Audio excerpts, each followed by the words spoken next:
이동형 뉴스 정면 승부. 이동형의 뉴스 정면 승부.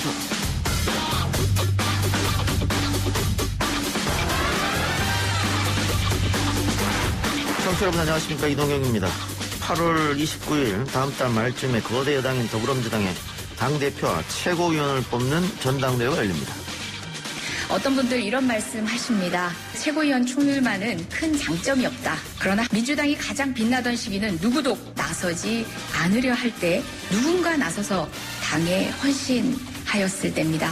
기회가 위험이 되지 않아야 합니다. 당원을 대변하는 혁신과 개혁의 전사가 되겠습니다. 개혁당원의 민심을 당심을 대변하는 청년들이 등 돌리지 않고 여성이 정치의 주역으로 폭넓게 참여하는 정당이 될 수 있도록 앞장서겠습니다.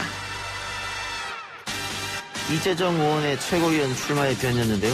민주당의 혁신과 개혁을 언급한 부분이 눈에 띕니다. 잠시 후 이재정 의원 연결해서 최고위원 출마와 관련된 다짐과 포부 들어보고요. 당내 여러 현안도 들어보겠습니다. 대통령은 코로나로 어려운 시기에 주식시장을 떠받쳐온 동력인 개인 투자자들을 응원하고 주식시장을 활성화하는 데 목적을 둬야 한다고 강조했습니다. 70년대에 만들어진 거래세가 현재 주식에 부과된 세금인데요. 세제 개편을 앞두고 양도소득세 부과가 논의되고 있습니다. 이중과세 논란도 있고 동학개미라 칭할 만큼 주식시장을 지키고 있는 개인 투자자들의 의욕을 꺾지 않기 위한 청와대의 관심과 의도도 있는 상황입니다. 자본시장 연구원 황세훈 자본연구실장 연결해서 그 의미와 변화 방향 알아보겠습니다. 또 중국의 홍콩 보안법 통과 이후 탈홍콩 러시, 이번엔 서방 주요 언론사들의 아시아 지부가 홍콩에서 서울 또는 다른 나라로 이동하고 있다는 소식입니다. 중국 전문가 우수근 교수 연결해서 어떤 내용인지 알아보겠습니다. 오늘 연예뉴스 코너에서는 배우 신현준 갑질 논란을 비롯한 연예계 소식 알아보고요. 빅데이터 코너에서는 이번 주 포털에서 언급된 빅데이터를 통한 이슈와 흐름 분석해봅니다. 7월 17일 금요일 이동규 뉴스 정면 승부 시작합니다.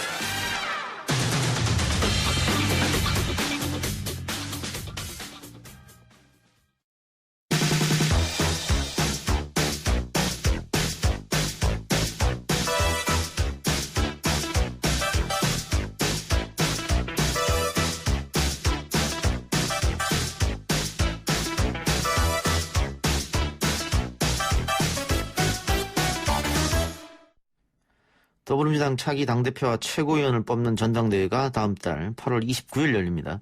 현재까지 당대표는 이낙연 대 김부겸 양강구도로 흘러가고 있죠. 최고위원으로는 오늘 이재정 의원이 처음으로 출마 선언을 했습니다. 민주당의 혁신, 개혁 전사되겠다며 출마 포부를 밝힌 이재정 의원 직접 만나보겠습니다. 이재정 의원님 나와 계십니까? 네, 안녕하세요. 이재정입니다. 예, 지금 당대표 후보자들은 출사표를 두 분이 던졌는데 최고위원은 네. 처음인 것 같아요? 네, 공식적으로 이렇게 기자회견 방식으로 밝힌 사람은 제가 처음이었던 것 같고요. 예. 다른 방식으로 이제 출마 의사를 보이신 분들은 몇 분 되는 것 같습니다. 예. 지금 네. 최고위원은 선출직 5명, 지명직 2명이지 않습니까? 네네. 지명직은 청년과 여성 몫입니까? 어떻습니까? 반드시 특정하진 않았지만, 예.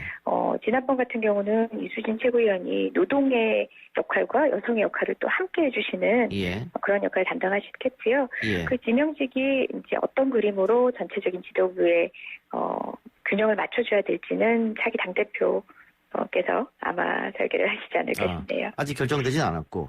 그러면 네네. 선출직 5명에 도전하겠다 이 말씀이지 않습니까? 네, 맞습니다. 예. 지금 재선 의원이신데 선출직 최고위원에 도전하는 이유 좀 들어볼까요?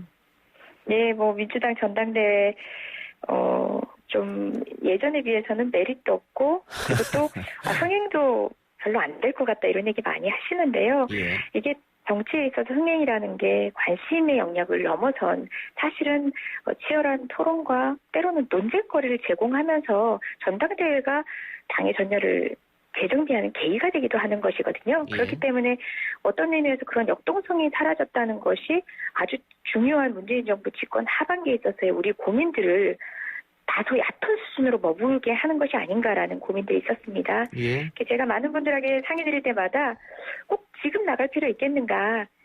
역할보다는 책임이 더 많이 주어지는 때다라는 말씀, 저를 아끼시는 정치 선배님들도 많이 하셨는데요. 지금이야말로 어떻게 보면 그럼에도 불구하고 당이 필요한 일들은 있고 그것들을 해내야 될 누군가가 필요하다면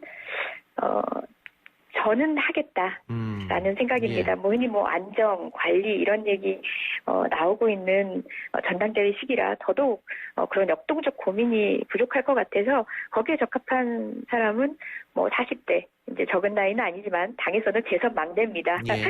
예, 40대 기수로서 조금 더 진취적인 가치를 부르짖은 제가 합당하지 않나. 이미 어떤 요구를 받는 위치에 있다라는 생각을 했습니다. 당의 역동성이 좀 떨어지신다고 말씀하셨는데 역설적으로 의석을 너무 많이 얻어서 그런 겁니까? 그것만은 아닌 것 같습니다.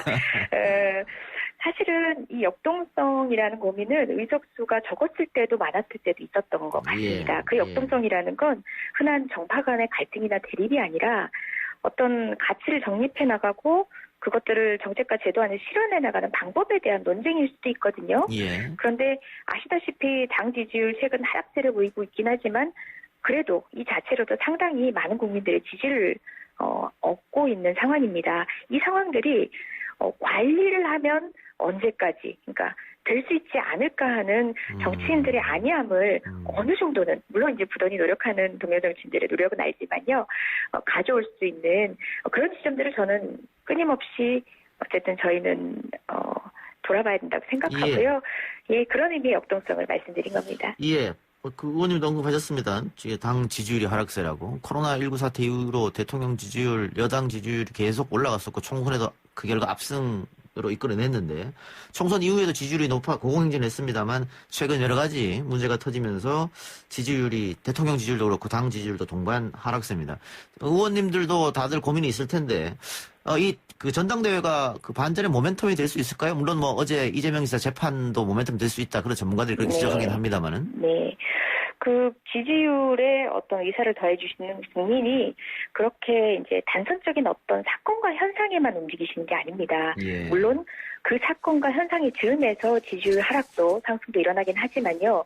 그것들을 만들어내는 결정적인 계기의 사건이 되었을 뿐이지 지금 현재 우리 당의 지지율이 하락이 있다면 어떤 사건으로 또는 어떤 상황으로 드러났을 당의 애초부터 요구되어 왔지만 실현되지 않은 어떤 지점에 대한 의견이거든요. 저는 그 횡간을 읽어내야 한다고 생각하고요. 그거를 이제 어떤 최근에 있는 사건과 연계시킨다든지 또 비단 저는 어떤 현상을 보고 얘기하는 건 아닙니다. 어떤 누군가의 실수, 발언만 연계시키는 건 아니라고 생각하고요. 이 하락세를 그런 지점에서만 접근을 한다면 보다 구조적인 국민 요구를 놓칠 우려가 있습니다. 저는 그래서 지금 때로는 하락이 있더라도 구조적인 측면에서 당이 결연하게 우선 성과를 내지 못한 어떤 지점에 대해서 국민께 설명할 수 있다면 국민들은 다시 지지를 해주십니다. 하지만 그런 확신이 우리 당에 있는가에 대해서 자문해 볼 필요가 있다는 생각입니다. 자, 그 당 지지율이 떨어진 여러 가지 이유 중에도 하나가 이제 부동산 문제일 텐데요. 네네. 진성주 의원 문제까지 더해지면서 조금 시끄러워졌습니다. 최고위원이 만일 되신다면 대통령도 연설에서 그런 말씀을 하셨습니다만은 부동산 투기는 역시 청와대와 같이 가는 것이죠. 반드시 잡겠다. 투기는 그런 것이죠. 네, 투기라는 부분을 관용하자라고 하는 의견은 없을 것 같습니다. 다만 그 투기의 지점들을 어떻게 규정할 것이고 진실로 이제 투기가 아닌 또 일반적인 어떤 경제 역량들의 어떤 역동성을 또 잡는 방식의 정책이 되어서는 안 된다라는 고민도 함께 상존하는 겁니다. 근데 저는 기본적으로는 우리 정부도 좀 전제를 인정해야 될 측면도 있어 보입니다. 이제 당연이긴 하지만 또 우리가 자꾸 언급을 회피하는 것들 중에 하나가 이렇게 자금 유동성이 충분한 시장 상황에서는 쉽지 않은 문제에 직면했다는 걸 국민한테 솔직하게 고해할 필요도 있다고 봅니다. 우리는 지금 코로나 전국의 경제 침체에 대비해서 확장 재정을 할 수밖에 없고요. 그렇다면은 자금 유동성이 높아진 상황에서 이 유동 자금이 통상의 우리나라의 어떤 투자 구조에서는 부동산으로 쉽게 흘러 들어갑니다. 그래서 조금 더 가중된 측면이 있다는 점을 감안하고 정책도 수립하고 국민께 설명도 필요한 겁니다. 기대 효과에 대한 단선적인 희망을 알려드리는 거 정책 기반과 그 책임 여당으로서는 조금은 조심스러웠어야 하는 것이 아닌가라는 생각도 지어보고요. 쉽지 않습니다. 말로는 쉽지 않은 문제고 또 하나하나의 정책으로도 선뜻 모두 해결해 보기 쉽지 않은 거기 때문에 아우러진 모든 상황들을 솔직하게 수시로 모두 말씀드릴 필요가 있다는 얘기입니다. 예. 그게 바로 소통의 과정이 그런 것들을 이해할 수 있도록 만들어내는 과정들이거든요. 예. 그 관련해서 그 대통령도 부동산 3법을 국회에서 빨리 처리해달라 이런 얘기를 했는데 국회가 할 일이 가장 큰 일이 이제 법안을 만들고 뭐 이런 일 아니겠어요? 네, 그런데 맞습니다. 여당 혼자 할 수는 없는 노릇 아니겠습니까? 네, 그렇습니다. 그러니까 최고위원이 만일 되신다면 소위 말하는 협치 어떻게 하실 건지 지금 그 새로운 국회가 개원해도 계속해서 대치 상태거든요. 네네. 사실은 협치가 생각보다 쉬울 수 있는 게 바로 상시국회라고 해서 예. 토론의 장을 열면 됩니다. 이게 대치 상황은 늘 어떤 방식이냐면요. 정당과 정당이 큰 틀에서의 어떤 그 주장의 대립으로 예. 국회 자체가 열리지 못했을 때 예. 극대화됩니다. 예. 하지만 이제 소위 법안 소위라고 하는 실질적인 논의의 장들, 법안을 단순히 통과시키기 위해서가 아니라 법안에 대한 여러 입장들을 조율하는 그런 실질적인 일하는 국회의 장이 열리면 개별 의원들의 역량에 맡겨지면 그것들이 사실 토론과 타협에 통상적으로 우리 국민이 국회에 기대하는 그런 모습이 발현될 수 있는 공간이거든요. 그래서 저는 우리 야당 분들께도 거듭 당부드리는 바는 최소한 우리가 국민께 세비를 받고 또 표를 위임받고 이제 1차적 의무가 법안을 심사할 의무 아닙니까? 이미 있는 법안을 심사한다는 것이 아니라 새로운 정책을 만들어가는 과정입니다. 그 과정만큼은 우리 공부하는 학생들이 수업을 듣는 것처럼 가장 기본적인 1차적인 우리의 시간표라고 생각하고요. 그 공간이라도 열어주셨으면 좋겠다 생각하고, 물론 이제 협치를 위한 상대 당 또는 상대 정치에 대한 존중, 그건 뭐 기본적인 태도의 문제로서 존재하겠지만, 궁극적으로 일을 하고 토론을 하면 상식적으로 논의할 수 있는 나름의 상식을 가지고 국민의 대표가 선출될 분이라고 저는 믿습니다. 예. 상시 국회를 열어서 토론의 장을 열면은 의외로 협치가 쉽게 열릴 수 있다 이렇게 말씀해 주셨는데. 네, 제가 특히 법안 소위를 강조했습니다. 예. 네. 공수처 문제는 어떻게 됩니까? 이건 뭐 이미 지난 국회에서 토론 끝에 통과된 거잖아요. 그런데 지금 네네. 야당은 협조하지 않겠다 이런 스탠스니까 어떻게 보세요? 네.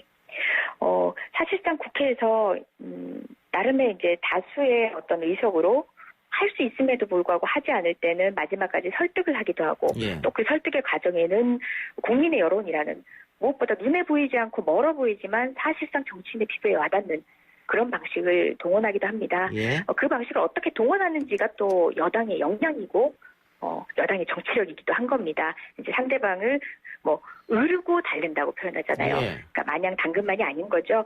저는 이런 상황에서 우리 당의 정치력이 조금 더 필요하다고 보고요.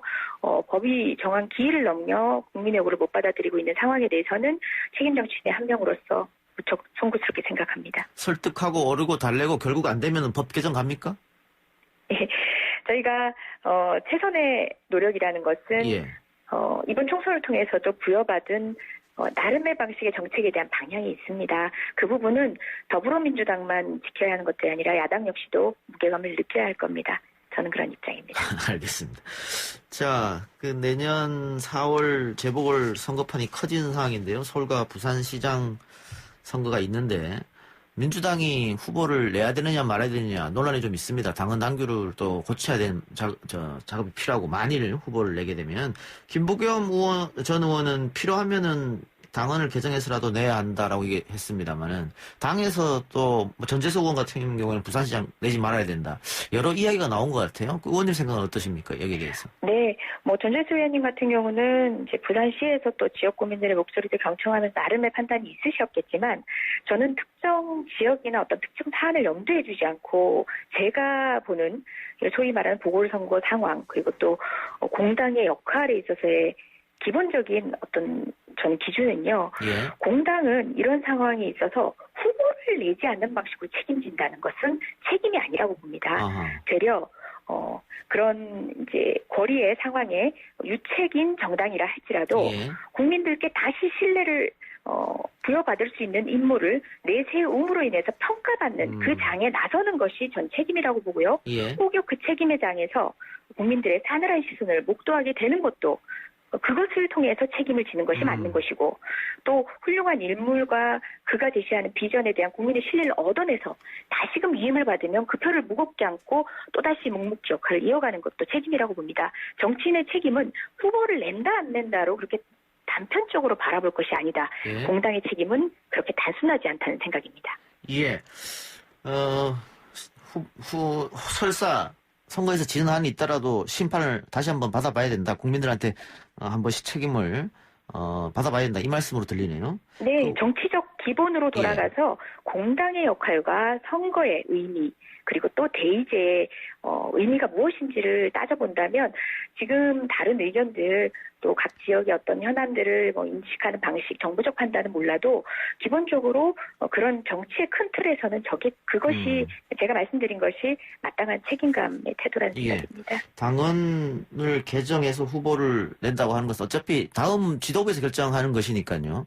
네, 뿐만 아니라 당원 등에 대한 이제 의견도 또 해석의 의견도 또 다양하긴 하다고 들었습니다.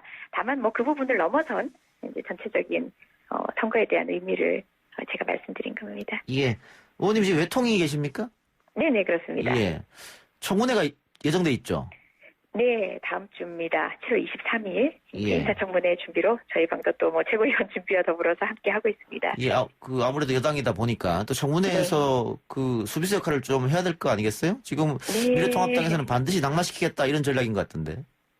네, 저도 무조건 수비하지 않습니다. 저도 검증하겠습니다. 예. 국민 눈높이에서 이 두 분이 반드시 낙마돼야 될 타겟팅으로 누군가의 부당한 공격을 받는다면 그런 의미에서는 수비할 수 있겠지만 저는 다소 문재인 정부의 지금 현재 대북 정책과 외교 통일 어떤 상황에서 부족하다고 생각했던 지점들에 대한 이 두 분의 역량을 검증하는 데 초점을 맞출 생각이고요. 그런 국민의 눈높이에 맞는 검증에 미래통합당도 결과를 이미 정해놓고 다가서지 마시고요. 의혹이 있으면 문제제기를 하는 것은 마땅합니다. 예. 그리고 후보자는 마땅히 그에 대한 충분한 자료를 제출하고 해명을 해야 하고요. 그뿐만 아니라 그런 것들이 흔히 우리가 눈살 찌푸리는 인신공격성의 문제가 아니라 후보자의 역량과 지금 위중한 한반도 사태의 적임자인가, 한반도 사태의 역할을 해나갈 수 있는 장관직, 국정원장직에 적합한 자인가를 검증하는데 주력해 주셨으면 좋겠습니다. 국회의 역할입니다. 예, 후보자 역량, 또 정책 검증 준비 잘 하시고요. 마지막으로 왜 내가 최고위원이 돼야 하는지 한 말씀 듣고 인터뷰 마치겠습니다. 예, IMF 이후에 정말 사회에 진출하는 게 어려웠던 바로 90년대 학번을 둔 40대입니다. 아직도 민주당에선 재선 막내 그리고 간사조차 하기 쉽지 않은 정치권 막내이지만요. 이제 저를 비롯한 제 후배들, 우리 청년들은 특정 몫이 아니라 그냥 목소리를 반영해 주겠다가 아니라 이제 우리 사회의 주류로서 목소리를 내고 그리고 또 책임도 함께할 때입니다. 그 역할 제가 하겠습니다. 예, 의원님 오늘 인터뷰 고맙습니다. 네, 고맙습니다. 예, 지금까지 최고위원회 출마 선언한 더불어민주당 이재정 의원 만나봤습니다. 예, 라디오 청취율 조사 기간 중입니다. 02로 시작되는 전화가 오면 받으시고요. 어제 어떤 라디오 들었냐고 질문이 오면 YTN 이동의 뉴스 정면 승부 들었다 말씀해 주시기 바랍니다.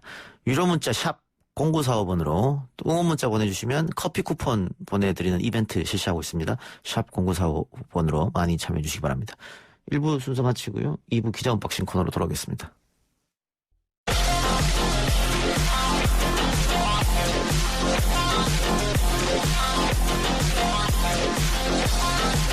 오늘 나온 뉴스를 언박싱해드리는 기자 언박싱. 오늘은 시사저널 유지만이 기자 나왔습니다. 어서 오십시오. 예, 안녕하세요. 검언 유착 의혹을 받고 있는 이동재 전 채널A 기자가 영장실질심사를 받았죠? 예, 오늘 아침 10시부터 시작한 영장실질심사가 오후 1시 25분쯤 끝났습니다. 한 3시간 한 25분 정도 걸렸는데요. 이동재 전 기자는 현재 이제 이철 전 밸류 인베스트 회장을 상대로 그 유시민 노무현재단 이사장의 비리를 알려달라는 취지의 강요를 했고 강요 미수를 한 혐의를 받고 있습니다. 예. 강요 미수 혐의로 구속영장이 청구된 것은 처음인가요? 굉장히 이례적이죠. 어쨌든. 상당히 이례적이고요. 예. 그러니까 강요죄도 아니고 이제 미수죄에 구속영장까지 청구됐거나 혹은 구속으로 구속된 채로 기소가 된 경우도 상당히 드물거든요. 예.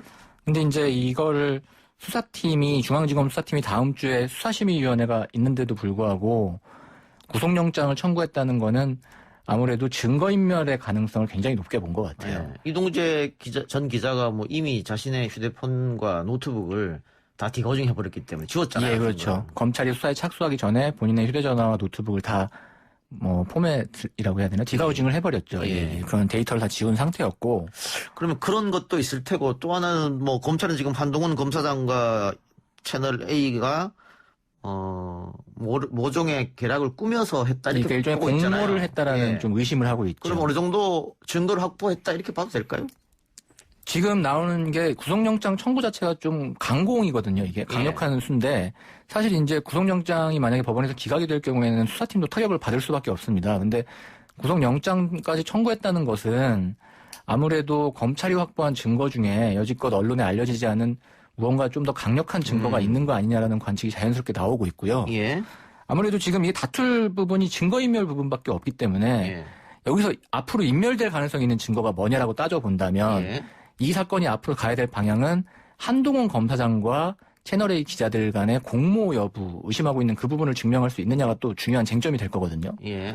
근데 그 부분에 대한 것도 의심할 만한 어떤 증거를 수사팀이 좀 확보를 했고 그거에 대한 인멸을 강하게 우려하고 있다. 뭐 이렇게 볼 수도 있을 것 같습니다. 근데 오늘 영장실질심사가 한 3시간여 만에 끝이 났어요. 굉장히 예. 빨리 끝났는데 이건 어떻게 해석해야 될까요? 아무래도 쟁점이 아까도 말씀드린 도주 우려 같은 경우에는 사실상 없다고 보고 있고 증거인멸 부분만 가지고 좀 다퉜을 것 같아요. 근데 그 부분에 대해서는 그렇게 긴 시간이 필요치 않은 사건입니다. 사실 이 사건이 규모 자체로만 놓고 보면 그렇게 복잡한 사건이 아니거든요. 뭐 경제 관련 사건도 아니기 때문에 본인들이 만났고 검찰이 확보한 증거들을 가지고 주장을 하면 되는 사안이라 그렇게 오랫동안 다툴 사안은 아니었던 걸로 보입니다. 예.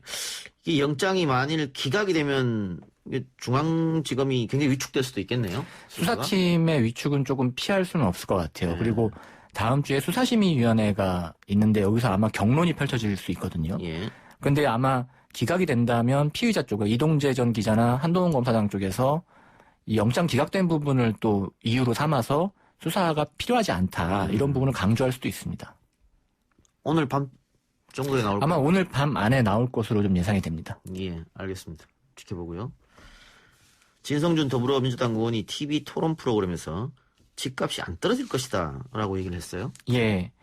아무래도 아까도 언급이 됐었습니다만 진성준 더불어민주당 의원이 그 MBC 그 백분 토론에 예. 나와서 마이크가 꺼진 줄 모르고 부동산 정책에 대해서 꺼진 줄 알고? 꺼진 줄 알고 네. 예, 꺼진 줄 알고 그 부동산 정책에 대한 좀 개인적인 얘기를 좀 했죠. 예.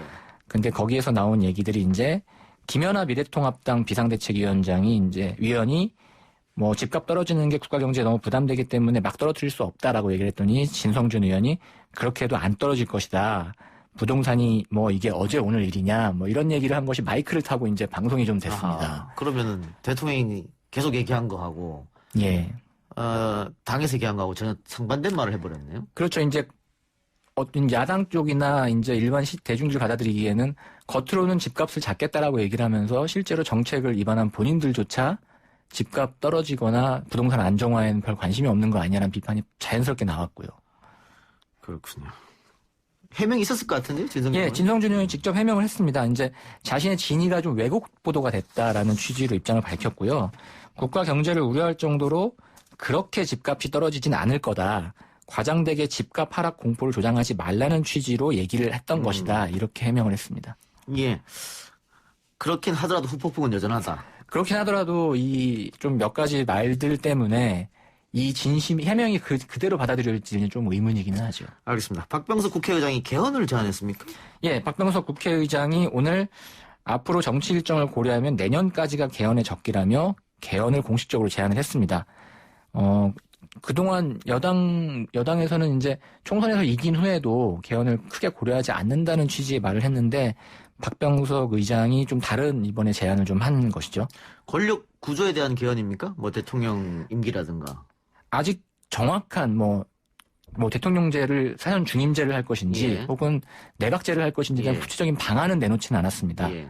개헌 논의를 해보자 이 말이에요. 개헌 논의를 해보자라는 얘기고요. 내년 대략적인 시점은 내년 4월까지 좀 예. 개헌을 했으면 한다는 의사를 밝혔습니다. 예. 개헌에 대해 찬성하는 것은 아마 그 300명 국회의원 중 대부분일 텐데 예. 어떤 쪽으로 개헌하냐는 다 또 방식이 다르기 때문에 방향성이 굉장히 예. 다르죠. 그러니까 개헌이 권력 구조에 대한 개헌도 있을 것이고 예. 또 뭐 수사권에 대한 개헌 내용도 또 예. 담겨 있을 겁니다. 예. 거기서도 이견이 발생할 것이고요. 일단 김종인 미래통합당 비상대책위원장만 하더라도 그 관훈토론회에서 개헌 제의가 온다면 적극 검토할 수 있다고는 했지만 오늘 박병석 국회의장의 제안에 대해서는 어떤 식으로 개헌을 할 것인지에 대한 구체적인 내용이 없다라면서 조금 회의적인 반응을 보였거든요. 예. 그 여야에서도 바로 나온 반응이 개헌 논의가 쉽지 않을 것이다. 이런 쪽의 회의적인 반응들이 계속 일관적으로 나왔습니다. 그러니까 박병석 의장이 제안을 했더라도 앞으로 개헌의 구체적인 방향성이 정해지지 않으면 이 논의가 쉽게 진전되기는 힘들 수도 있습니다. 알겠습니다. 조국 전 법무부 장관의 명예를 훼손한 전 월간지 기자가 법정 구속됐네요. 예. 조국 전 법무부 장관의 명예를 훼손한 혐의로 기소된 보수 성향 유튜버인 우종창 전 월간조선 기자가 1심에서 실형을 선고받고 법정 구속됐습니다. 명예훼손인데 실형 그것도 법정 구속됐다. 예. 흔한 일은 아닙니다. 이것도. 예, 명예훼손으로 법정 구속되는 게 참 흔한 일인데 징역 8개월을 선고가 됐습니다. 예. 오늘 북부지법에서 선고가 됐는데요. 이 우종창 전 기자는 2018년 3월 자신의 유튜브 채널에서 조국 당시 청와대 민정수석이 최서원 씨 1심 선고 직전인 2018년 1월에서 2월 초 사이 국정농단 재판의 주심인 김세윤 부장판사를 청와대 인근 한식 음식점에서 만나 식사했다는 제보를 받았다라고 예. 방송을 했습니다. 예. 근데 이제 조 전 장관은 당시 명백한 허위 사실로 명예가 훼손됐다며 다음 해에 우 씨를 검찰에게 직접 고소를 했고요. 예. 그러니까 그 거짓인지 알고도 방송을 했다. 뭐 이런 예. 것 같아요. 그래서 예, 예. 허위사실 유포 명예훼손 예. 이렇게 해서 됐는데 과거에 그 개그맨 출신 기자였죠. 이재포 씨. 예. 이재포 씨도 법정 구속했었거든요. 예, 법정 구속했죠. 이와 비슷한 걸로. 예. 재판부가 이제 허위사실 유포가 명예훼손을 조금 심각하게 보고 있다. 뭐 이렇게 봐도 예. 되겠네요. 그리고 이게 방송 자체도 좀 문제가 있었다는 게 예. 본인이 어떤 내용을 확인했다는 게 아니고 알 수 없는 70대 뭐 제보자라고 해야 될까요? 제보자로부터 이런 내용을 제보받았다라는 것이거든요. 예. 본인이 확인한 부분이 아니기 때문에 재판부도 사실 그 부분을 지적을 했어요. 피고인은 방송 내용이 허위 사실이 아니라는 소명 자료를 제시해야 함에도 이런 자료를 전혀 제시하지 않았고 제보한 취재원의 신분에 대해서도 단지 본인의 유튜브 채널의 애청자로서 70대에 점잖고 교양 있는 어르신이라고 하면서 신원을 밝힐 수 없다고 했다. 이렇게 지적을 했거든요. 결국 그런 내용을 얘기를 할 정도였으면 어느 정도 증명할 수 있는 자료를 제시함에도 불구하고 전혀 예. 하지 않았다는 부분을 예. 지적한 것이죠. 예. 그렇게 해서 명예훼손이 성립한 겁니다. 그렇군요. 자, 하나만 더 해볼까요? 8월 14일이 택배 없는 날이 됐다고 하는데 이거 어떤 말입니까? 예, 8월 14일 날 택배 없는 날로 결정이 됐습니다. 전국의 택배 기사들은 8월 14일 금요일부터 8월 16일 일요일까지 3일 연속 여름 휴가를 갈 수 있게 됐는데요. 예. 전국 택배 연대 노조와 택배 업계에 따르면 오늘 8월 14일을 공식적으로 택배 휴가로 진행하기로 했습니다. 매년 그렇습니까? 아니면 올해만 그런 겁니까? 이번에만 일단 8월 14일 택배 없는 날을 업체들이 전격 수용을 하면서 실시가 된 것이고요. 예. 향후에도 이제 택배 없는 날을 이제 정기적으로 이제 할 것으로 예상이 됩니다. 예. 8월 14일, 15일, 16일 이렇게 3일간 예. 쉬자고 한 이유가 있을 텐데요. 지금 코로나19가 퍼지면서 예. 그 택배 물량이 어마어마하게 늘었지 않습니까? 밖으로 안 나가니까. 그리고 얼마 전에 택배 기사 3분이 과로사하는 사건도 있었거든요. 그래서 그동안 택배 그 연대 노조나 이런 쪽 단체 예. 쪽에서 예. 택배 없는 날을 좀 해야 한다. 택배 기사들에게도 좀 휴식을 줘야 된다는 주장을 계속했습니다. 그래서 CJ 대한통운 관계자는 통합물류협회 택배위원회 차원에서 택배인 리프레시데이에 대해 논의했고 각 사별 사정에 따라 참여하기로 했으며 고객사들에게 양해를 구할 예정이라고 밝혔습니다. 예. 뭐 조금 불편하시더라도 그동안 택배기사들 수고하신 게 너무 많으니까. 네, 3일 정도는 참. 그리고 고작 사실 평일로 치면 하루거든요. 예. 주말만 좀 참으면 예. 그 다음 주 월요일 날 또 택배가 원활하게 배송이 될 테니까요. 예. 택배기사분들도 좀 쉬셔야죠. 그럼요. 알겠습니다. 그러면 오늘 기자 언박싱은 여기까지만 하죠. 지금까지 시사저널 유지만 기자였습니다. 예, 감사합니다.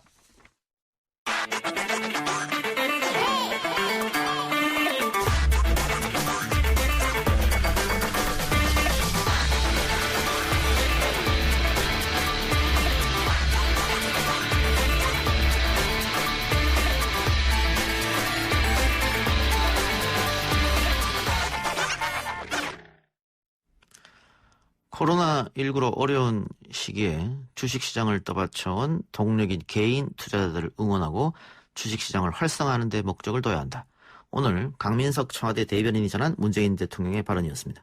개인 투자자에 대한 대통령, 정부의 직접적인 언급도 언급입니다만 세제 개편에 대한 민심 이반을 의식한 조치라는 측면에서 여러 의미를 갖는 것 같습니다. 황세훈 자본시장연구원 자본연구실장 전화로 연결해서 이야기 나눠보겠습니다. 실장님 안녕하십니까? 네, 안녕하세요. 예. 자, 우선 오늘 대통령의 개인 투자자의 응원과 주식시장 활성화 발언 어떻게 들으셨습니까? 네, 일단 코로나19로 인해서 크게 흔들렸던 주식시장을 지지해온 개인 투자자들의 역할을 높이 평가하겠다라는 그런 이제 의지가 분명히 담겨 있는 것 같고요. 예.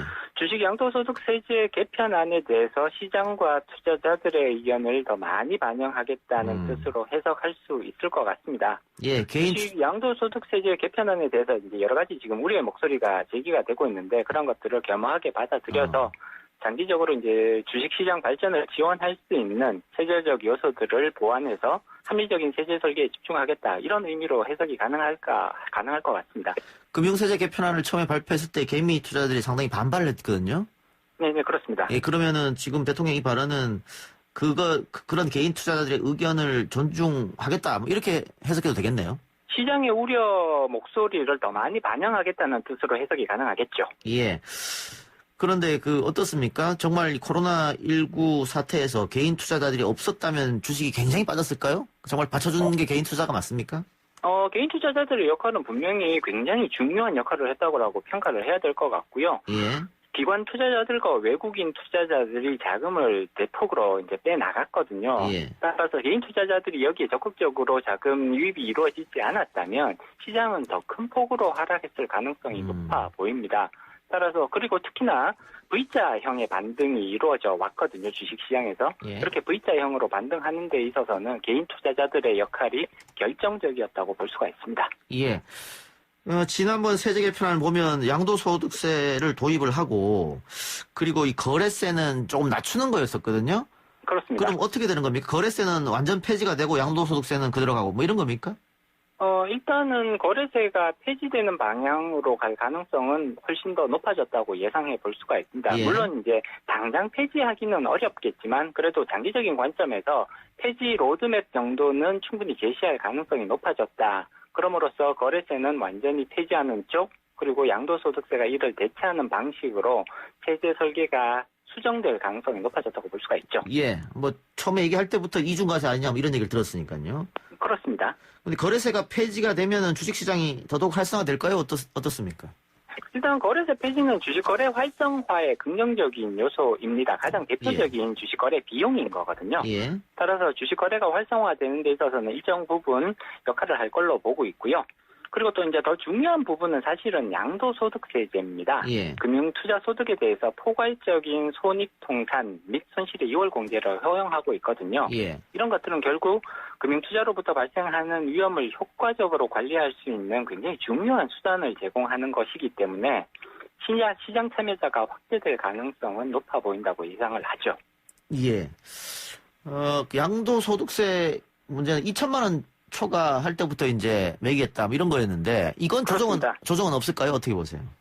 지금 이 부분을 더 높일 수 있다라는 예상들이 나오고 있고요. 현재는 2천만 원까지는 면세를 해준다라는 것이 현재의 계획인데 예. 이것보다 더 높은 수준으로 예를 들자면 3천만 원이나 또는 4천만 원까지 높일 수도 있다라는 예상들이 나오고는 있는데 이 부분에 대해서는 조금 불확실성이 많은 것 같습니다. 2천만 원도 어떻게 보면 굉장히 높은 수준이라고 볼 수가 있거든요. 그렇기 때문에 이게 이제 증세라는 그런 이제 비판 여론들이 강하다 보니까 이 부분을 조금 높여야 되는 것이 아니냐라는 의견들이 나오고 있는 것은 사실입니다만 실질적으로 이것이 높여질까? 저는 아직까지는 불확실성이 꽤 있다고 지금 예상하고 있습니다. 예. 근데 어쨌든 2천만 원을 기준으로 한 것도 개미들은 굉장히 불만을 나타냈지 않습니까? 네네. 뭐 여기에 대해서는 더 높여달라라는 그렇죠, 그런 예. 이제 요구들이 많이 있었죠. 예. 그래서 어쨌든 대통령이 한마디 했기 때문에 당국에서도 신경을 쓰지 않을 수 없을 텐데 아직 확실하진 않다 이 말씀이죠. 그렇습니다. 예. 자, 사상 최대 거래대금 코로나19 이후로 개미들이 많이 매수했기 때문에 그럴 텐데 증시 대기 자금도 사상 최대다 이런 얘기 들었거든요. 그렇습니다. 증시 대기 자금이라는 거는 뭡니까? 언제든지 주식을 살 수 있는 돈 뭐 이런 겁니까? 그렇습니다.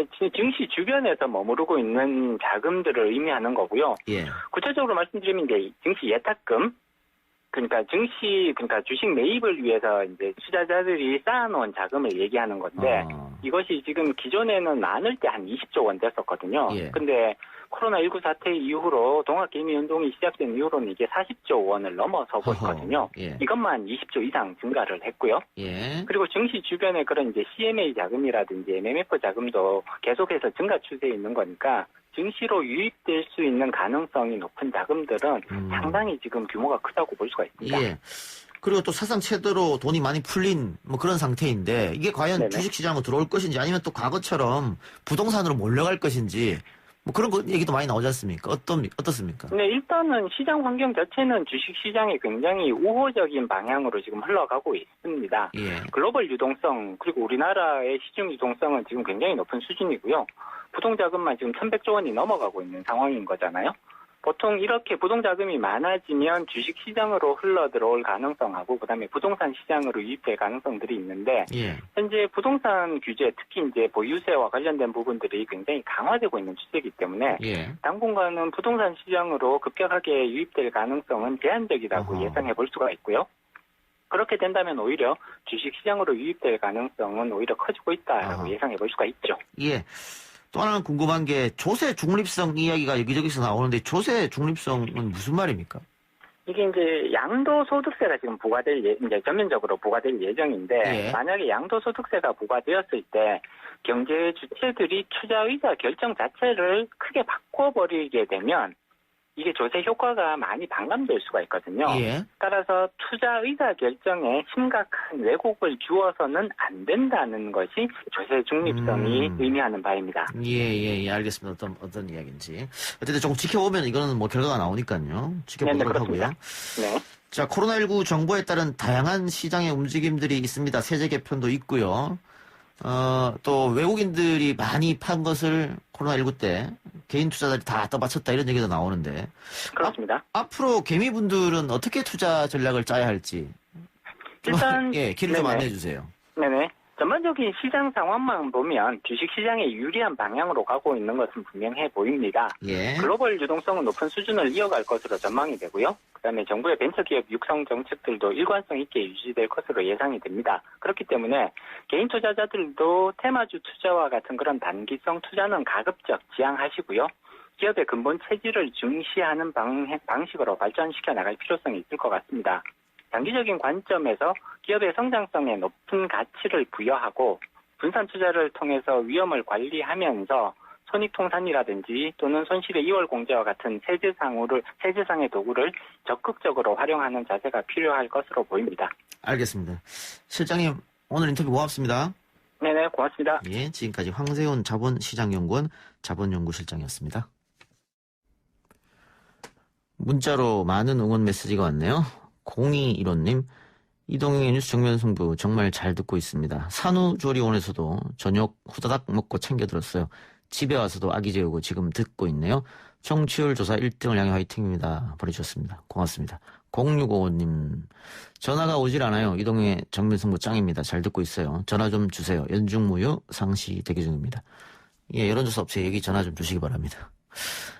예, 응원 문자 메시지 고맙고요. 커피 선물은 이벤트가 종료되면 일괄적으로 배송해 드리겠습니다. 1, 2부 순서 마치고요. 저는 6시 뉴스 듣고 6시 10분에 3부로 돌아오겠습니다. 아 글쎄 안 들려 들을 뉴스 없어 아무 뉴스도 귀에 들어오지 않아 듣고 또 들어도 들을 뉴스 없어 만든 게 이프로야 이동영의 뉴스 정면승부 YTN 라디오 이동영의 뉴스 정면승부 3부 시작합니다. 트럼프 대통령이 홍콩의 특별지위를 박탈하는 행정명령에 서명하면서 중국 본토와 다를 게 없어진 홍콩이 불안하다면서 외국 기업들이 짐을 싸기 시작했습니다. 그 여파가 우리에게도 미치고 있죠. 홍콩은 그동안 많은 영어권 언론사들의 아시아 본부 역할을 해왔는데요. 미국의 3대 일간지 뉴욕타임스 홍콩 사무소가 아시아 뉴스 운영 거점을 서울로 옮기겠다고 했고요. 뿐만 아니라 홍콩의 금융, 국제기관, 국제시민단체 등 정치, 경제, 사회적 인프라들이 갈 곳을 찾아 움직이기 시작했습니다. 우리에게 기회가 될 수 있을지요? 중국 산둥대 우수근 교수 연결해서 이야기 들어보겠습니다. 교수님 나와 계십니까? 네, 안녕하십니까. 우수근입니다. 예, 홍콩의 특별 지위를 박탈하겠다는 미국의 선언 실행에 옮겨졌고요.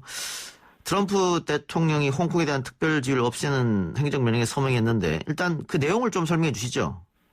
네, 간단하게 말씀드리면은 무역 통상 및 기술 이전 그리고 비자 발급 등 그동안 미국이 중국 대륙과는 달리 홍콩에 대해서만큼은 특별하게 대우해줬던 모든 특혜를 박탈하는 것이 골자가 되어 있습니다. 이로 인해서 홍콩에 사는 사람들은 홍콩 보안법으로 가뜩이나 뒤숭숭하고 암울했었는데 설상가상으로 미국 측으로부터의 특혜가 모두 사라지게 됨으로써 그야말로 너무나도 암울한 시기를 맞이하게 되었습니다. 예, 그럼 이렇게 되면 뭐 탈홍콩하라고 할까요? 뭐 이민을 가겠다 이런 얘기가 원래 많았었는데 조금 더 가속화될 수도 있겠네요. 네, 홍콩 엑시트, 그러니까 홍시트가 더욱 가속화될 것은 불을 보듯 뻔할 것 같은데 이에 대해서 중국 당국은 의연하기만 한 것 같습니다. 중이 절이 싫으면 중이 떠나야지 절을 어떻게 할 수 없자는가. 홍콩, 중국 땅인 홍콩을 시끄럽게 만들고 분리분열하려는 생각을 갖고 있는 사람들은 다 나가라. 사회의 안정을 저해하는 세력들은 필요 없다라는 그러한 자세를 취하고 있습니다. 예. 자, 그러면 이렇게 되면 중국 정부가 보복에 나설 수 있지 않을까요, 혹시? 당연합니다. 중국 정부는 14일 트럼프 대통령이 서명한 다음에 그 다음 날인 15일 당연하게 맞대응을 예고했는데요. 그 외교부 대변인은 중국은 정당한 권리를 지키기 위해서 반격할 것이다. 미국의 관련 인원과 기관 등을 제재할 것이다라면서 맞불 선전포고를 한 상태입니다. 예. 혹시 그러면 우리에게 불똥을 튈 일은 없습니까? 그게 더 걱정이 되는데.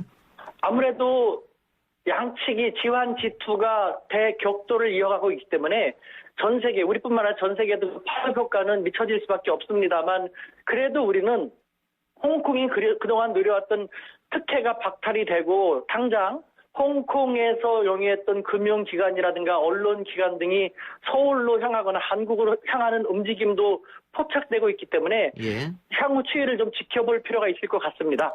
일단 뉴욕타임스 홍콩 사무소가 아시아뉴스 운영 거점을 서울로 옮기겠다고 했습니다. 네, 그렇습니다. 말씀하신 것처럼 홍콩을 기반으로 한 디지털 뉴스 인력을 내년에 한국으로 이동할 계획에 있다고 했는데요. 사실 뉴욕타임즈가 다른 모든 글로벌 매체보다 먼저 이렇게 한 것은요. 지난 3월 달에 중국 베이징, 뉴욕타임스의 베이징 특파원이 기자증이 시효가 연장을 거부당했습니다. 사실상 베이징에서 추방당했는데요. 그래서 홍콩에 와서 비자를 신청했습니다만 이 또한 거부당했기 때문에 뉴욕타임즈는 중국에 대해서 강경 조치를 취하고 나오고 있는 것이죠. 예. 그런데 대만이나 싱가포르가 아니고 서울을 선택한 이유도 또 있을 것 같아요.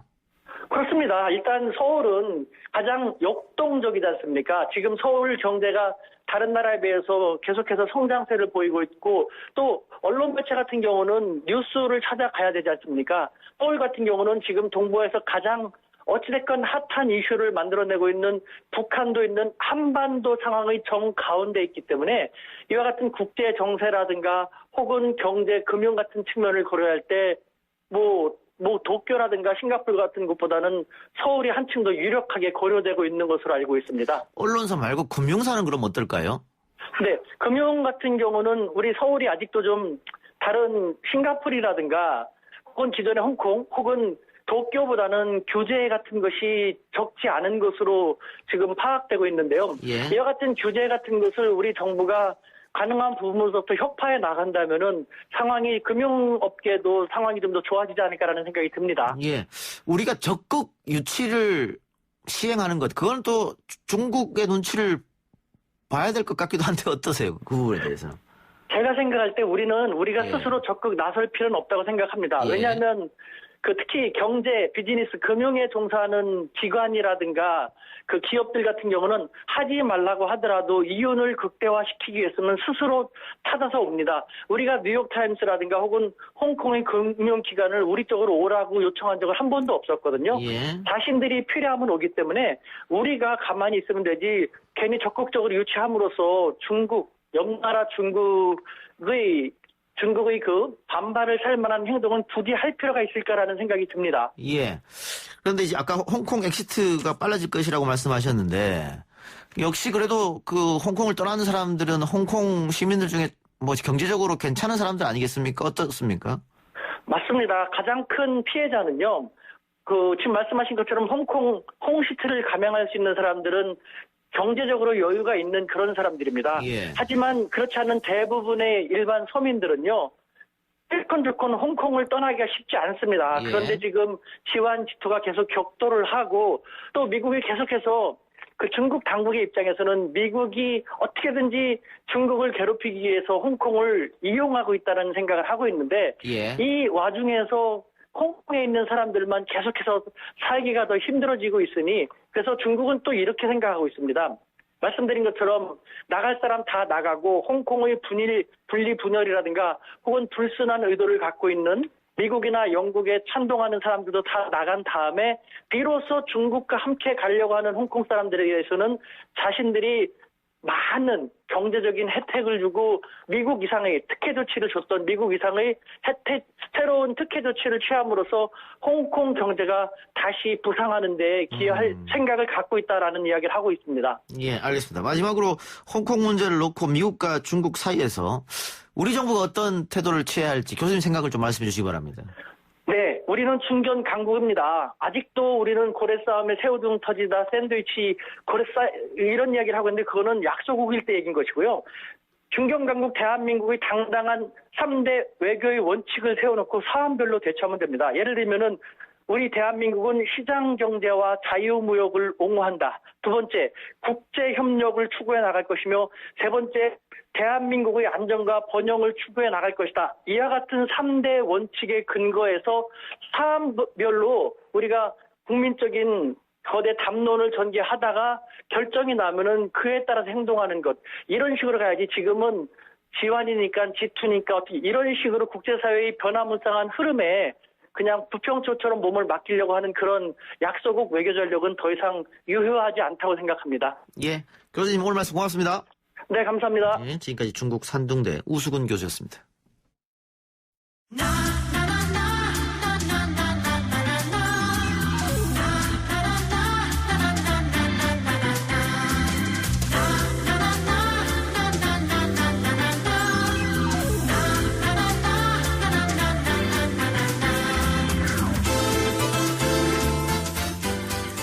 매주 금요일 이 시간은 연예뉴스 듣는 시간입니다. 우리 연예할까요? 한국 스포츠경제 정진영 기자 나왔습니다. 어서 오십시오. 네, 안녕하세요. 여자친구 쇼케이스가 있었다고 하는데요. 네, 월요일이었죠. 13일에 신곡 애플 발매 기념한 온라인 쇼케이스 진행이 됐습니다. 오프에서는 못하니까 온라인으로 했군요. 네, 맞습니다. 코로나 때문에 그렇죠? 네, 맞습니다. 예, 다녀오셨다고요? 네, 온라인으로 중계를 열심히 봤는데요. 확실히 좀 이전하고는 좀 달라졌다 이런 느낌을 받을 수 있는 앨범이었어요.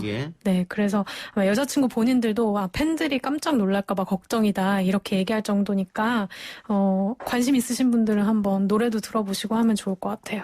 기존 곡들과 어떻게 다릅니까? 기존에는 좀 약간 좀 청량하고 이런 매력을 여자친구가 많이 강조를 했었어요. 근데 이번 노래 같은 경우에는 컨셉이 마녀예요. 그래서 좀 일단 비주얼적으로도 변신이 확실하고 노래에는 굉장히 스토리가 많이 가미가 돼 있어서요. 어떤 그 노래가 가지고 있는 세계관 찾아보는 것도 재미가 있을 것 같습니다. 예. 컴백을 확정했고 쇼케이스를 했다. 예. 멤버들의 외모 변화가 눈에 띄었다고 하던데. 네, 아무래도 마녀를 좀 표현하기 위해서 가장 먼저 보이는 게 시각적인 부분이니까 머리도 뭐 백발부터 새빨간색까지 아주 화려하고요. 그리고 기존 그 여자친구의 뭔가 청순한 매력을 살리는 메이크업에서 이번에는 굉장히 화려하고 글래머러스한 메이크업을 해가지고 첫인상부터 굉장히 강렬해요. 예, 그렇군요. 네. 알겠습니다. 조금 기대를 해보고. 근데 멤버 예린 씨? 네. 예, 급성 위장염으로 활동을 중단했다. 어떤 얘기입니까? 진짜 갑작스럽게 활동을 중단을 하게 됐는데 그래서 바로 어제부터 이제 스케줄을 소화를 못하고 있는 상황이에요. 그래서 지금 소속사 측은 급성 위장염으로 휴식을 좀 취해야 되는 상황이어서 이제 향후 스케줄 어떻게 할지는 좀 건강 상태를 보고 정하겠다 이런 입장입니다. 예. 또 그룹 아이러브 출신 신민아 씨가 어떤 문제가 있습니까? 네, 15일날 이제 자신이 운영하는 유튜브 채널을 통해서 네. 이제 한강에서 극단적인 선택을 했다가 구조가 됐다 이제 이런 어허. 사실을 밝혔습니다. 큰일 날 뻔했네요. 네, 정말 큰일 날 뻔했죠. 예, 네. 어떤 이유에서 그런 선택을 했다고 합니까? 이게 일단 본인이 얘기하는 걸로 미뤄봐서는 좀 소속사나 멤버들하고 갈등이 좀 있었던 것 같아요. 예. 사실 그동안 이제 신민아 씨 같은 경우에는 SNS 통해서 여러 차례 우울증이랑 공황장애가 있다고 좀 호소를 해왔었는데, 예.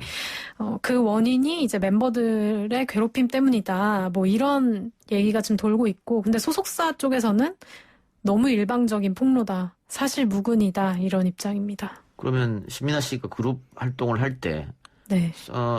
그 동료 가수들이 자신을 왕따시켰다 이렇게 주장한 거네요.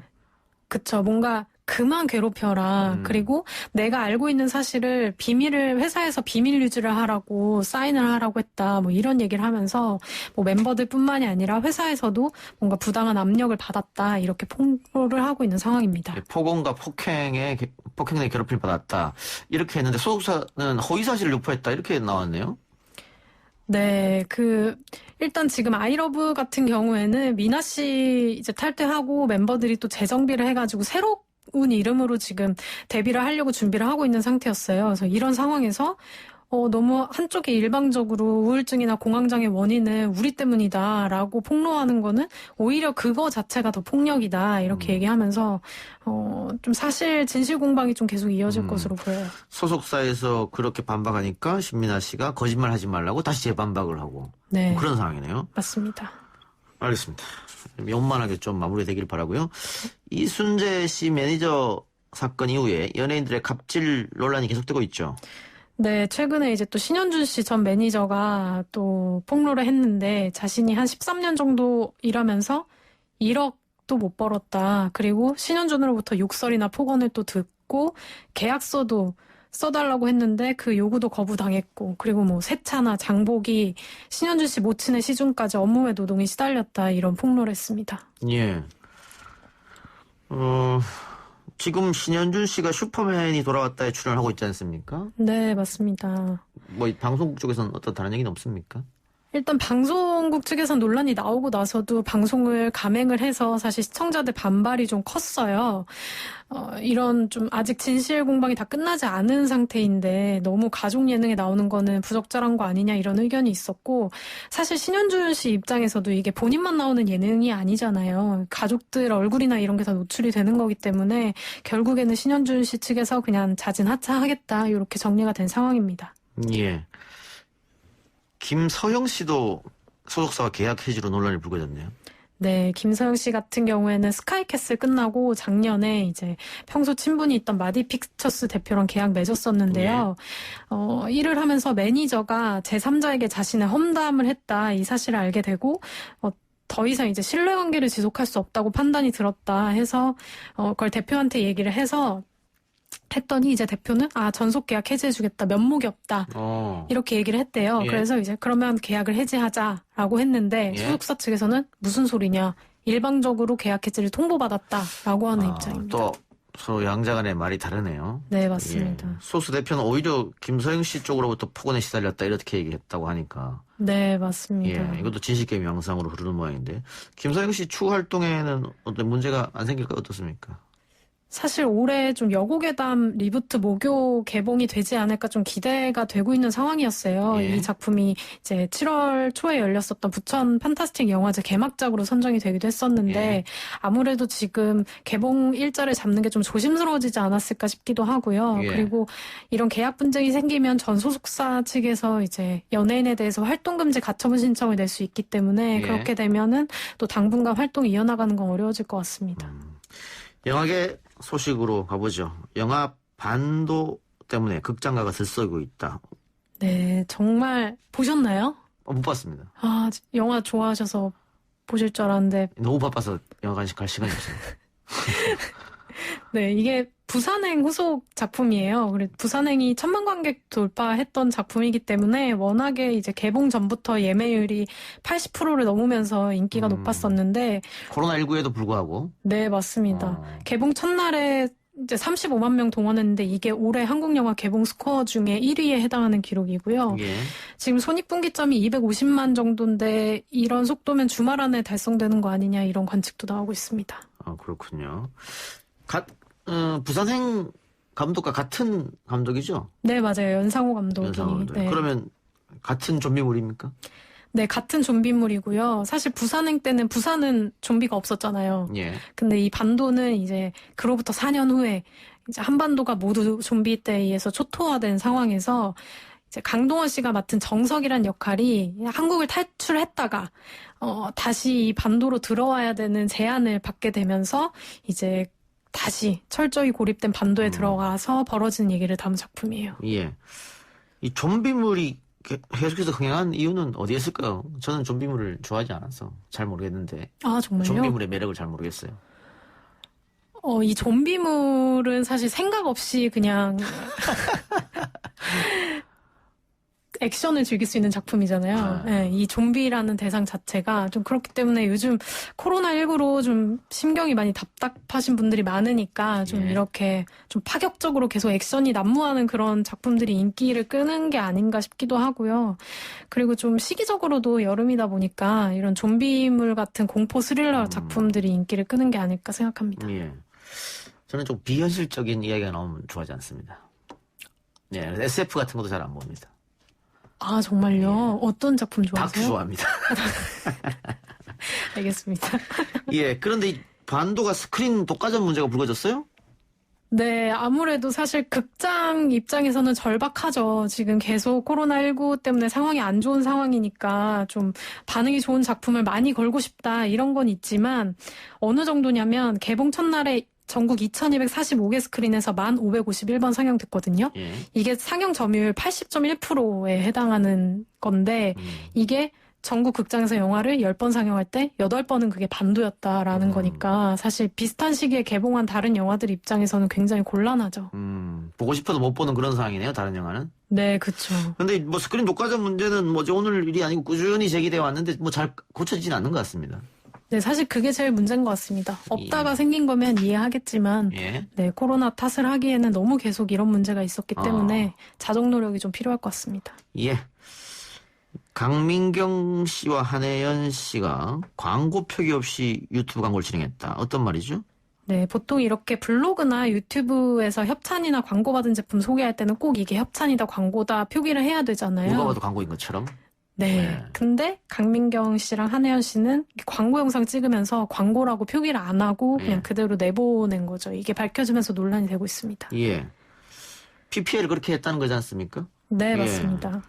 그 강민경 씨와 한혜연 씨는 어떤 이야기를 했습니까? 이 사태에 대해서? 강민경 씨 같은 경우에는 협찬을 받은 건 더보기란에 표시를 해놨고 광고 영상은 처음부터 광고였던 게 아니라 내가 올린 영상을 보고 업체에서 연락해서 추후에 광고로 제작이 된 거다라고 해명을 했고요.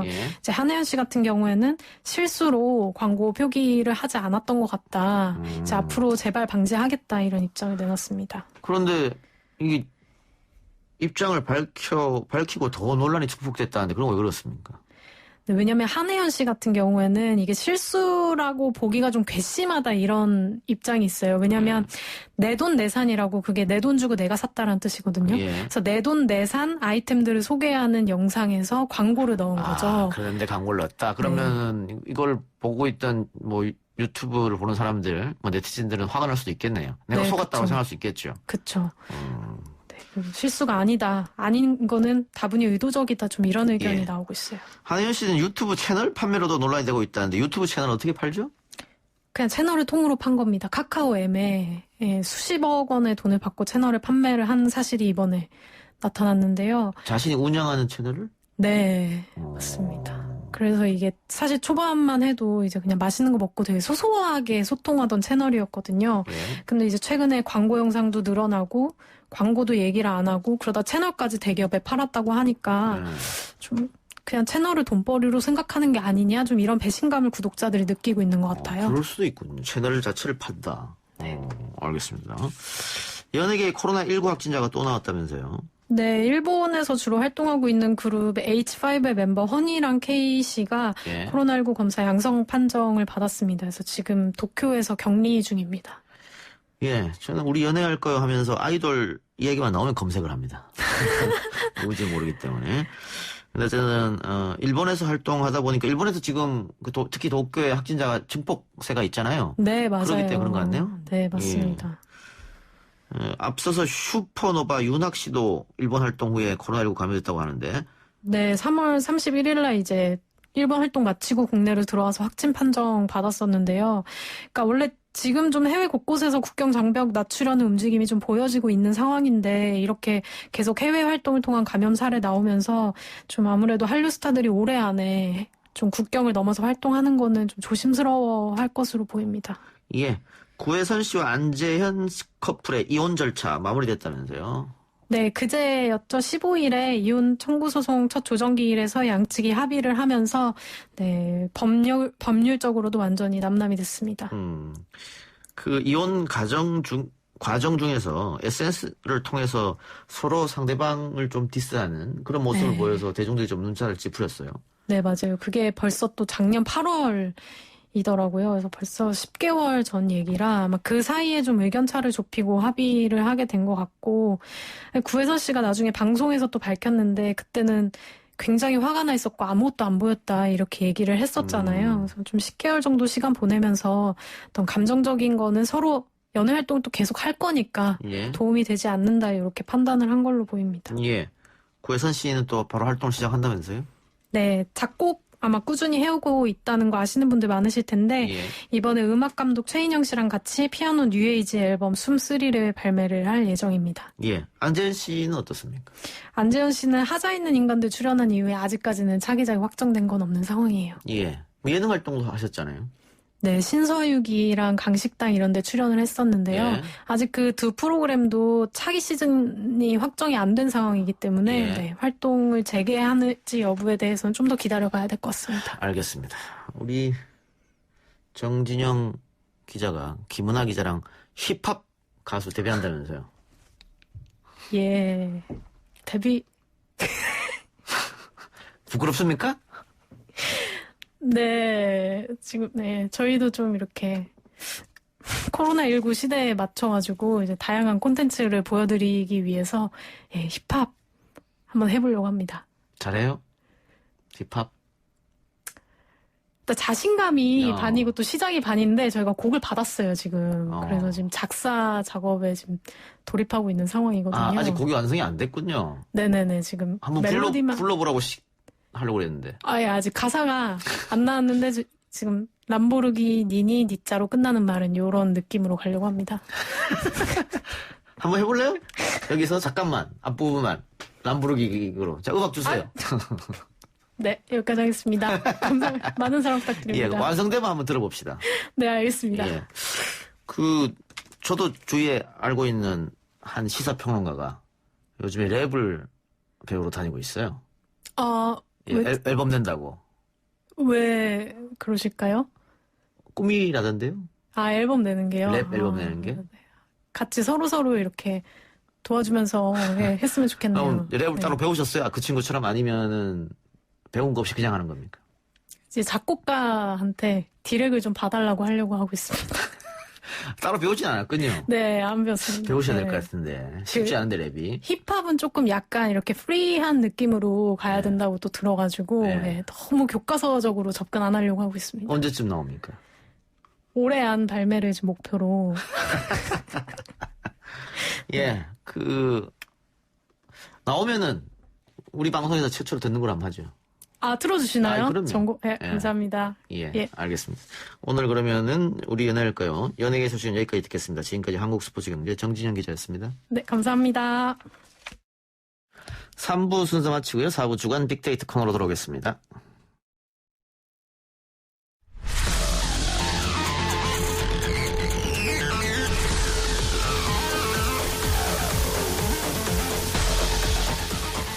이번에는 한 주간 포털사이트 뉴스에서 가장 이슈가 되었던 뉴스들을 살펴보고 빅데이터 관점에서 분석해보는 빅데이터 시간입니다.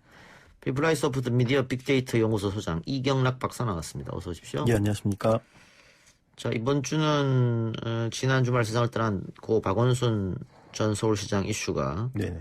다른 이슈들을 덮었다. 뭐 이렇게 보면 거의 되겠죠. 그렇게 뭐 검찰총장 문제, 얘기들이 다 덮어졌고 예. 정의연도 없어졌고 예. 코로나19 이슈도 사라진 거고 그렇습니다. 예. 그렇지만 어쨌든 이 이슈 이외에도 다른 이슈가 또 사람들 관심을 갖는 게 있었을 거 아니겠습니까? 어떤 게 있었습니까? 일단 키워드 자체만 보면 말 그대로 이제 박원순 서울시장과 관련된 이슈가 지배적이었습니다. 그래서 가장 많이 등장한 어휘들 이렇게 순서대로 봤을 때 상위의 그 절반 이상이 이제 박원순 시장과 관련된 어휘들이었고 남은 절반이 이제 부동산 대책과 관련된 그런 내용들이었습니다. 이런 것들 통해서 총 5개 이슈를 꼽아봤는데 첫 번째가 아무래도 고 박원순 서울시장 성추행 고소 관련 논쟁 그리고 두 번째가 정부의 부동산 대책 관련 비판이 확산되는 점, 그리고 세 번째가 이재명 경기도지사가 이제 선거법 위반 관련해서 대법원에서 이제 무죄 선고받게 된 거예요. 예. 그리고 네 번째가 21대 국회의 개원, 굉장히 중요한 소식이죠. 알고 보면 그것과 이제 대통령 연설, 그리고 다섯 번째가 코로나19의 국내 지역사회 감염은 좀 주춤하고 외국 사례들이 많이 들어온 것들, 이런 것들이 있습니다. 예. 그래서 이제 박원순 시장 같은 경우에 너무 많은 매체들이 계속 다루고 있어서 오늘은 좀 다른 주제들 좀 얘기 좀 해보고자 합니다. 예. 부동산 이슈부터 얘기를 해보죠. 네네.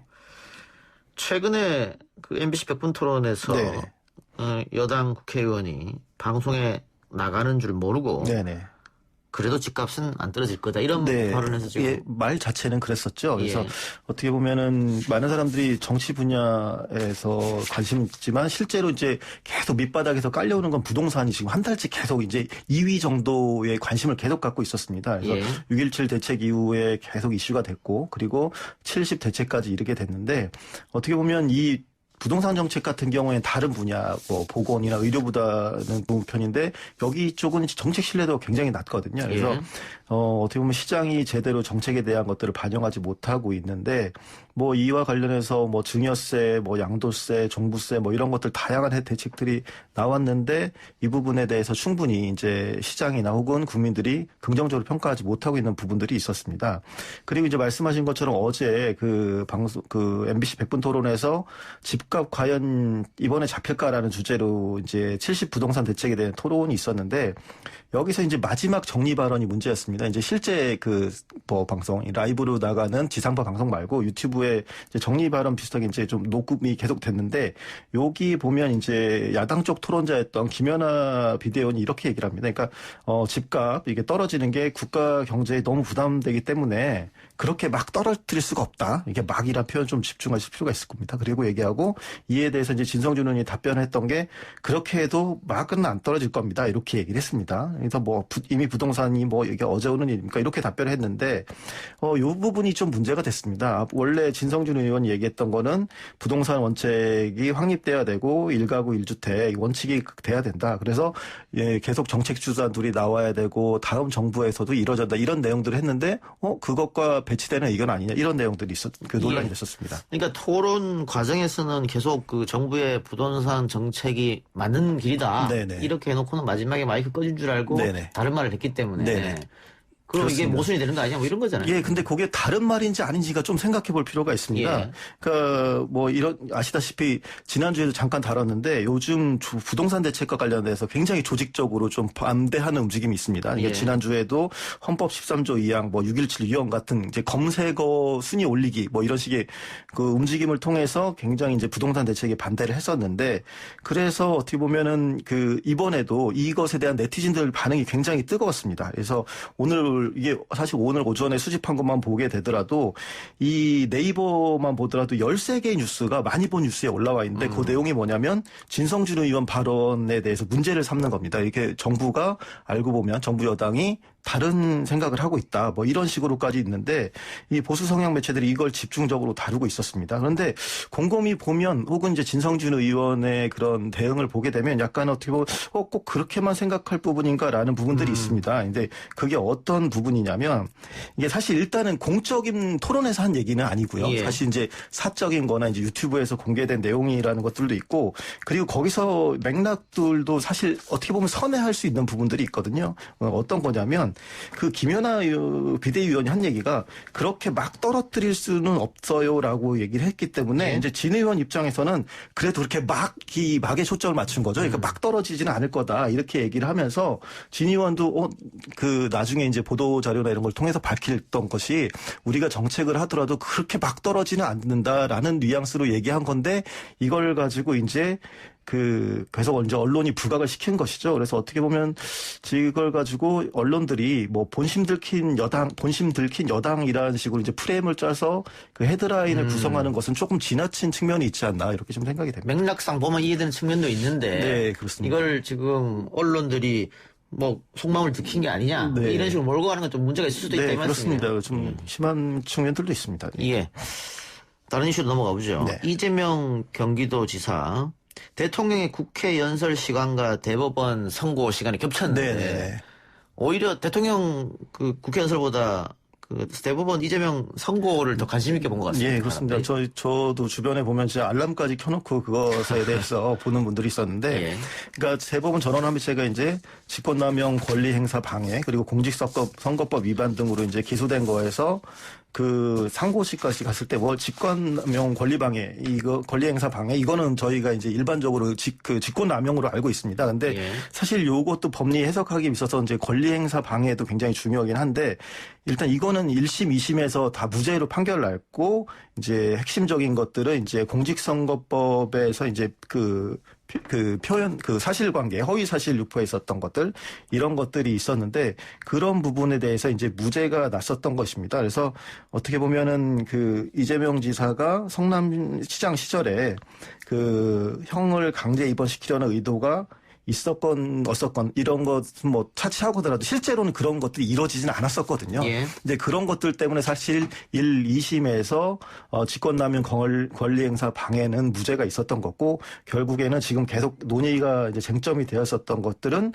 허위사실 공표에 대한 그런 거였었는데 그렇죠. 이런 것들에 대해서 대법원이 그러니까 어쨌든 7대5로 이 부분에 대해서 무죄 취지로 이렇게 이야기를 했던 것입니다. 이제 이것이 결정이 되면서 다시 또 여러 가지 논쟁들이 있었고 이와 관련해서 법리 해석 이런 부분들에 대해서 좀 의미를 다투는 그런 식의 보도들이 많이 나오기도 했었습니다. 예. 13명 대법관 중에서 1명은 기피 신청을 했고 네. 이재명 지사와 과거에 인연이 있었다. 네네네. 그래서 공정하지 못할 수도 있겠다. 그래서 기피를 했고 12명이 선고에 참여했는데 원사이드로 끝이 난 건 아닌 것 같습니다. 네네. 굉장한 경우는 있었던 것 같고. 이게 사실 개념적으로 좀 여기 이 쟁점이 두 가지가 있었는데 사실 이제 허위 사실이라는 부분과 그리고 공표라는 부분이 있었습니다. 근데 주로 지금 언론이 초점 많이 맞춘 거는 공표입니다. 그러니까 왜냐하면 이렇게 상대방에서 공격을 많이 당하다가 내 의견을 이렇게 밝히는 것들 그렇게 좀 소극적으로 하는 것들을 공표, 그러니까 공개적으로 막 알리는 것으로 보기 어렵다. 이런 것들은 표현의 자유에서도 좀 보호받아야 되는 것들이다라고 본 거고 또 하나는 허위 사실입니다. 근데 내용들을 보게 되면 요게 굉장히 추상적으로 얘기가 됐었거든요. 그러니까 예를 들어서 형을 강제 입원시키려고 했습니까? 라고 했을 때 시키려 하다. 라는 것들을 행위의 범위를 어떻게 볼 것이냐. 진짜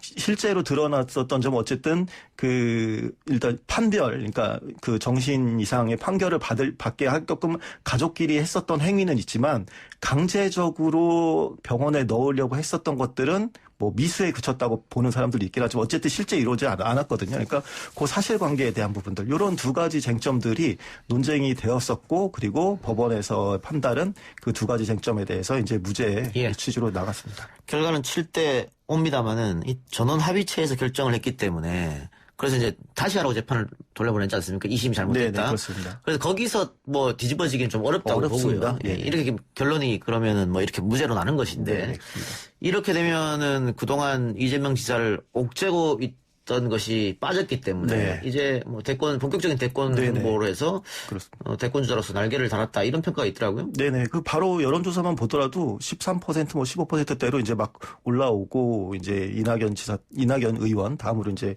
빠르게 올라오고 있는 상황들입니다. 그래서 인터넷 댓글들 같은 경우에도 그런 내용들이 많이 있었습니다. 그래서 제가 혹시나 또 네이버나 다음 어떤 좀 차이가 있을까 좀 살펴봤는데 그 관련된 그 댓글 보면 네이버는 그 그러니까 이재명이라는 이름 다음으로 대통령이라는 어휘가 계속 이제 많이 등장을 했었고요. 파이팅이라는 것도 10위권 안에 있었습니다. 네이버임에도. 예. 그래서 이제 어떻게 보면 이재명 지사를 대통령 후보군으로 이제 단숨에 이제 격상을 시켰고, 그 또 가장 많은 호응을 얻은 네이버 댓글을 보게 되면 그 이낙연 의원과 비교를 하면서 이재명 지사가 오히려 낫다 이런 내용이 이제 가장 많이 있었습니다. 그리고 다만 이제 네이버에서는 사법부에 대한 비판도 좀 상당히 있었고요.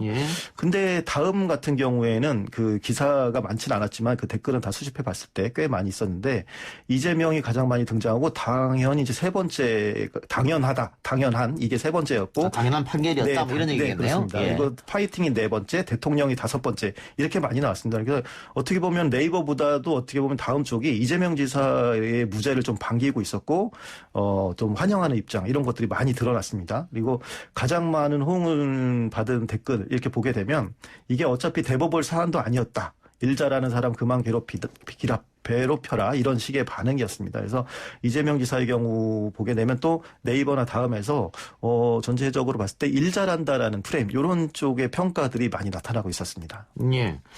그 다음과 네이버가 조금 차이 나는 것은 뭐 역시 네이버는 아마 보수적 네티즌 댓글이 많이 달리지 않습니까? 다음은 좀 진보적이고. 그런 걸로 달라지긴 했는데. 보수적 네티즌들이 많이 댓글을 단다고 하는 네이버에서도 어쨌든 이재명, 대통령, 파이팅 이런 단어들이 굉장히 많이 나왔습니다. 올라왔다고 하는 게 약간 의아할 수도 있겠네요. 네, 그렇습니다. 어떻게 보세요? 네. 어떻게 보면은 이재명 지사의 그런 행정적인 것들이 아무래도 이제 지금 사실 보수도 집결할 수 있는 방향성이 없지 않습니까? 딱 표현의 인물이 없는 상황인데 이재명 지사 같은 경우에 사실 이념적으로 딱히 확 드러난 색채가 있다기보다는 그리고 이제까지 뭐 포퓰리즘 정책이라고 비판은 받은 부분들도 있었지만 일처리 자체는 사실 그런 여론에서 예를 들어서 뭐 신천지 관련된 부분들이라든가 뭐 여러 가지 행정들이 굉장히 일처리가 여론 중심, 뭔가 민심 중심으로 이제 빠르게 했었던 것들이 아마 그런 것들이 어느 정도 보수 진영에 있는 사람들에게도 좀 영향을 미치지 않았나 이런 생각이 듭니다. 알겠습니다. 자, 21대 국회가 늦은 개원을 했죠. 네. 대통령 연설이 있었는데 대통령 연설 좀 설명해 주시죠. 네, 이번에 대통령 연설문 관련해서 한번 그 주요 어휘들을 봤습니다. 사실은 전체적인 맥락, 역사적으로 다 함께 살펴보면 더 좋긴 하지만 이번 연설문만 가서 이제 키워드를 살펴봤는데 그리고 그 키워드 간에 이제 의미 네트워크를 살펴봤는데 아무래도 가장 많이 언급된 단어가 이제 국회였습니다. 50회 넘게 등장을 했고요. 다음으로는 국민, 경제 순위로 이제 나왔었고요. 새로운 정책 방향으로 제안되고 있는 뉴딜 같은 경우가 6번째로 굉장히 많이 등장했습니다. 그래서 총 16번 정도 등장했고, 그리고 또 한 가지로 이제 그 문제 제기를 했었던 부분, 아무래도 20대 국회의원의 국회의 가장 큰 문제점이 협치가 안 되었다. 이렇게 꼽으면서 그 협치 이런 어휘들도 굉장히 이제 자주 등장을 했었습니다. 그래서 이제 이러한 어휘들을 통틀어 보면 어쨌든 협력에 대한 의지들이 굉장히 이제 이번 국회에 이제 강조를 하고 있는 거고, 그리고 전체적으로 보면 그 코로나 위기에 대한 극복 의지 그리고 한국판 뉴딜 성공 이런 것들이 그냥 가장 핵심적인 주제로 다뤄졌고요. 그리고 그 뉴딜과 관련해서 자연스럽게 경제적 이슈들이 그 중점적으로 다뤄졌고 그와 관련해서는 고용이라는 어휘 이게 굉장히 밀접하게 연결이 되어 있었습니다. 그래서 어떻게 보면 이후 뭐 정책 방향 뭐 누구나 예측해 볼 수 있겠지만 한국형 뉴딜 쪽을 이제 더 강조하고 그런 고용을 강화할 수 있는 방안 쪽으로 더욱 집중돼서 그 경제 살리기에 나설 것으로 이렇게 예상이 됩니다. 예, 알겠습니다. 대통령 연설의 주요 초점은 어디에 있는지까지 살펴봤습니다. 오늘 이 정도로 마무리하죠? 네, 감사합니다. 예, 지금까지 이경락 빅플라이 소프트 미디어 빅데이터 연구소 소장이었습니다. 오늘 저희가 준비한 수단은 여기까지입니다. 저는 다음 주 월요일 이 시간에 다시 찾아뵙겠습니다. 들어주신 여러분 대단히 감사합니다.